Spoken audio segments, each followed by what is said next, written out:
Imagine waking up one morning knowing you're free to pursue whatever dreams you want without worrying about how to cover your next bill.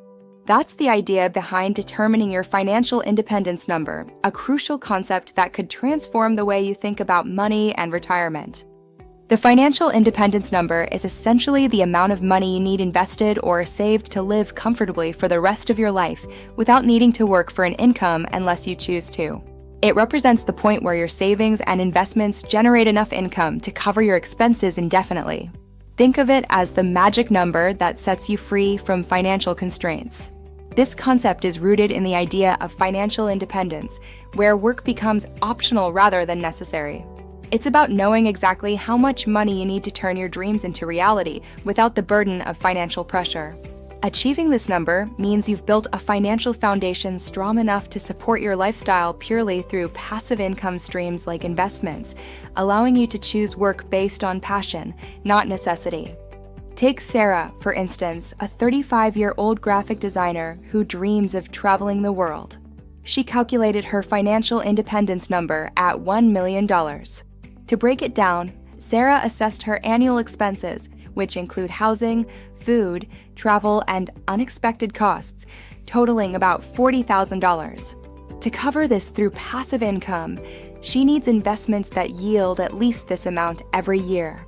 Using a common guideline known as the 4% rule, she figures out that withdrawing 4% from her investments annually should sustainably cover her expenses without depleting her savings.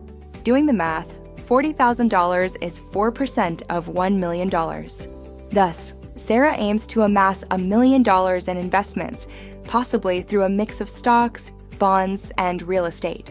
Over the years, she diligently saves and invests, always keeping an eye on her lifestyle to avoid unnecessary expenses, while letting the power of compounding grow her wealth.